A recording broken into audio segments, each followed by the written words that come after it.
Hi, love. Hello, and welcome to Co-Creative Healing Journey. My name is Greta. I am a healer. And here on the channel, I host an ongoing healing process where I co-create messages from spirit and with spirit here.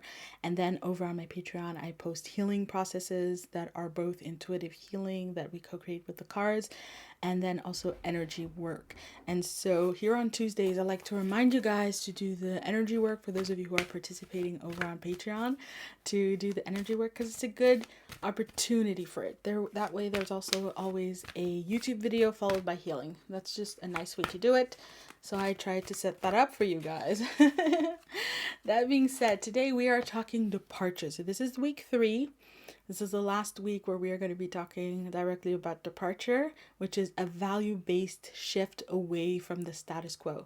So heart growth, heart evolution, different priorities, different ambitions, different things that we care about, things that we find important, calling us into a shift in how we are, how we do things, how we live, how we create, and very specifically away from the ways in which the status quo has taught us and supports us in being, doing, living, and creating. So that being said, let's get right to it. We have an overall energy of sacred pleasure. It makes has made quite a few appearances. We have your time to shine. So sacred pleasure was master number 44. This is master number 33. We have got so it shall be, which is almost like last week. We have what must be shall be. And then a final card. Yes, not this one. Nope. Nope. Final card though, yeah? Oh, this one. Yeah. Sacred Revolution. There you go. That is a departure card if there was one in this deck. There's a couple, but this is very much departure. Okay. We're going to start with master number 44. And master number 44 is a mastery of systems. So where 4 is the base, it is the foundation, the way in which something can be done. 44 is how all of those elements work together, again, within a system.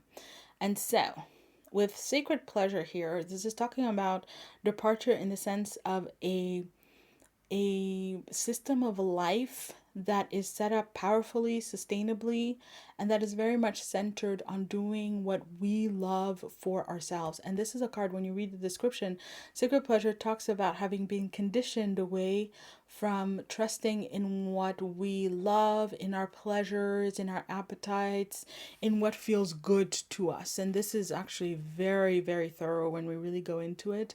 It's almost something that, you would go to therapy to get healed out and to work through, especially at the level of mental patterns. You could go to a healer and get this cleansed out. So if that speaks to you, by all means, therapy and healing work, of course, the healing work that I've set up in the space, but also Reiki would be very, very powerful with this. And for Reiki, I always recommend Blended Insight here on YouTube. Amazing Reiki healings that I also avail myself of, regularly. I want to say all the time. That might be too much, but certainly regularly.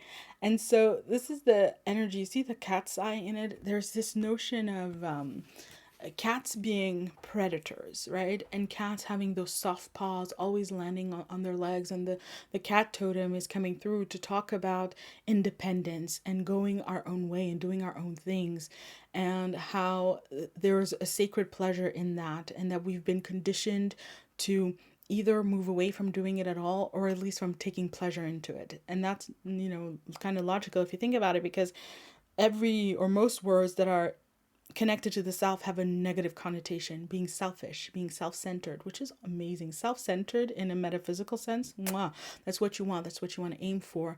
But in the word itself, in common parlance, is a bad word. Being self-centered, being selfish, egotistical, all of those words. Even ego, which is, the I am, that smaller I am, has been twisted into something that is unwholesome, seen generally as being unwholesome, unhealthy, and villainized in many ways. And so there's the need for departure. There's the need to come back into a space and a place where we are taking pleasure within the self and within what is sacred, and that's always going to be through the self, right? Because the self is spiritual, it's soul, it's human, it's our personality. There's lots of different levels, so there's plenty of us to love, plenty of us to enjoy, and fundamentally at the highest level the universe is the self. So it's about a distrust that has been sown into us, and that spirit wants us to heal away, to break away from. And that departure, when it is lived, when it is a lifestyle, when it is a way of being, doing, living, creating in the world, that requires to break those bonds and break out of that kind of self-imposed and self-constructed prison. And it's like spirit goes like, what prison do you know where the inmates are continually working to build it up, right? The wall gets torn down, the inmates go and they're like, no, no, no, no, let me rebuild this wall. Let me do this. Let me keep up the status quo. Let me keep myself imprisoned within this belief, within this pattern, and so on, because that's what we do, right? So the imagery would be the inmates doing that. And that's not how it works. It only works, inmates only do that if they are not conscious that they are in a prison. And so, it's your time to shine, baby. Master number 33 is talking about soul cycle, soul growth, soul evolution. And the blue border in this deck has to do with spiritual power. And so Spirit is talking about how you, as you're sitting there right now, at a soul level, you've been growing, you've been learning, you've been evolving in many cycles, right? This is not your first rodeo in the flesh as a human being. You wouldn't be watching this. And so you've learned how to grow and how to evolve, and also how to bring out your light. And this is a card that talks about bringing out light in different difficult situations and circumstances. You can see it here. There's darkness. Your light is needed in the world. And the greatest act of departure would certainly be to shine that light in the world, not just to reclaim it, but to weaponize it, to utilize it. And when we're talking about weaponizing, of course, within the context of a spiritual warfare, right? The war for the supremacy of love energy on the planet through every single level of the earthly realm. And so they're interconnected. You have to be in a space and a place where you, back to the intrinsic value of the self, of enjoying the self, of putting love energy into the self, that is needed in order to shine your light, right? I just watched it actually. I was watching an anime called Shy, and the character is a superhero, but she's really shy. She's 14 years old, but I think they write, see, she is so shy she could die. And so she meets another superhero, another young girl, who tells her, if you're not gonna like yourself, then you just need to quit being a superhero. And it really resonated with me, also because in the story, she stepped forward and was being a superhero. But at the first mistake, she didn't even make a mistake, but everybody else interpreted it as such. And again, status quo, they started talking about her, putting her down, like on the TV. Why is she doing this? She's not doing it. It wasn't good enough. It wasn't this, it wasn't that. And she bought into it because her sense of self was not fully robust. And when your sense of self is not fully robust, however much you depart, however much you move away, you're always going to be vulnerable in some way, shape, or form. And especially, you're going to be vulnerable in a way the Spirit doesn't want for you to be vulnerable and doesn't intend for you to be vulnerable. And this card speaks to that, which is so it shall be, with Ascended Master Babaji and Diamond. And this is a message about how you're going to succeed. You're going to succeed through commitment. And it speaks to the diamond, which is the hardest surface or the hardest material on earth, I believe, or at least one of the hardest.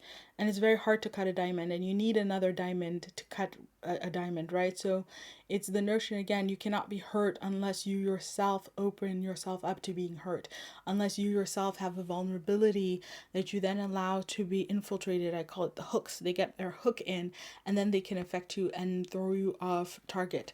The easiest example would be, for example, somebody who shows up to you and like, I don't like that you're doing this, but you feel guilty because you didn't you weren't nice to them that one time, or again, guilt is just such an easy thing, people who parent from guilt and so on, and it warps how you would respond in that situation, and it warps how what you even hear, what you take in, what you give back, and whatever power you had, it's like it smolders away, it just falls away in that moment, because you're not operating from self ownership, self awareness.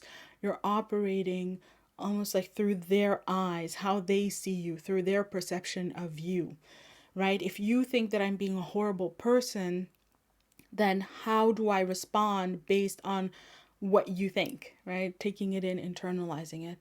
And Spirit is saying that that's, the not how it's supposed to be. And it's not how it's gonna be. You've been it in, and you are in a process of really being hardened. Diamonds come from carbon that is compressed. So a lot of pressure applied, and you come out as a diamond. And that is kind of your destiny. But it's talking about departure. It's like when you are on a path of departure, it's normal to be vulnerable in the beginning. It's normal to take in the opposition, which absolutely will come. The status quo will offer opposition without even thinking about it, right? It's just how it functions, trying to get us back into conformity. So when that opposition comes, it's normal to be affected by it. It's pressure, and then you feel the pressure. But as the pressure is applied over and over and over and over again, at some point it's just going to it's just going to teach you how to be immune to it. And embarrassingly, I've just manifested this energy. Once upon a time, I would have ended the video there. Oh my God, mortified. I don't even think you would have seen me again. I would never have made another video. But I've fallen many times. I've done many things. I've put out many videos. It's not pressure that I take on anymore. Also because I've been through my process. And so Spirit is letting you know it's the same way. There's an equivalence between what you're being called into with your time to shine. It talks about that, being called into the darkness, into the problems, into the brokenness, into the dysfunctions, into addressing what's wrong in ourselves, in our world, and doing something about it, right? And through shining the light and shining our light. But you are never going to be asked to go into a situation that is more difficult than you can handle. And I don't think I've ever had that kind of reflex where I almost choked like that before, because again, it would have ended my career. Which is ridiculous. It's absolutely ridiculous, but it is true. And that's the thing. It really is true. But it's something that happens when we're ready. When we're ready here and now. I can laugh about it. I can even talk to you about it. I didn't end the video. There's no middle ground. I didn't end, go back, edit, start again, right? It's here. You've watched it. It's out there. I have a different way of engaging with it. And it's always going to be the same thing for you. And that's why departure, fundamentally, Spirit is saying, is not as scary as we think. And that's the sacred revolution. Again, the notion of sacred revolution talks about ending a chapter, ending a way of being, ending a way of life, and then starting a new one. And it's not like you go, you just end a page. You're ending the chapter. You could even end the book. That was the old book. That was the old me. That was the old way I lived my life. And here we are in a new book, a new story, a new reality, and a new way for things to unfold. And that's what departure is. Departure is not as scary as we think, because even the scary aspects of departure, going on my own, and the stories that we build up in our head, to really be in departure, I have to be this, I have to be flamboyant, I have to be passionate, I have to be wise, I have to be calm, I have to never get angry again, I have to blah, blah, blah, blah. Those things that we build up is part of the status quo, where you were taught that you have to earn, but more than that, you're taught that you have to conform in order to have value. But the departure is a completely different story. There's nothing to earn and there's nothing to conform to. It is its own experience.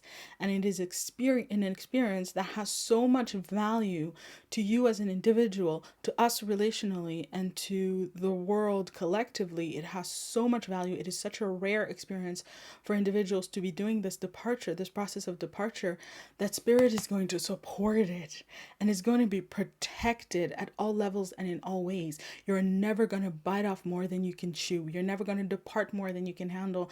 You're never going to close off doors that you need, that you fundamentally need in order to keep moving forward, in order to thrive in your departure from the status quo, right? To whatever degree, in whatever way. It's not going to happen. And that story that it is an old story, and we need to let it go. That it's not an empty story. If you look at people on this planet who you would recognize as being light workers, you would recognize as being emissaries for the light, working for the light in the world, you will find that many of them have tragic stories. They meet, again, a lot of opposition, a lot of targeting, sometimes of tragic end, violence, and those kinds of things. We've had, how many hundreds of years with witch trials and those kinds of persecutions. We had the slavery, like the colonialism in general, that has gone through on so many different continents and systematically wiped out entire bloodlines that have been here for thousands of years, and wisdom teachings that have been passed on through those bloodlines, and so on and so forth. So I could keep going. There's just so many ways in which people who uphold the light, who work for the light in this world, who have this calling to shine their light in this world in co-creation with spirit, where they have been suffering. Let's put it in that way. They've been suffering from it. But again, that is the old story. That is the old story, and a new story is beginning now. Now, what that's going to look like is not going to be the story of old, exactly, right? But it is going to be new, and you and I are going to co-create it. We are going to co-create it again with one another, with spirit. We're going to decide what that is. And so fundamentally that starts with each and every single one of us deciding what it's going to be for ourselves, and then sharing that with one another and starting the journey from there, just going with it.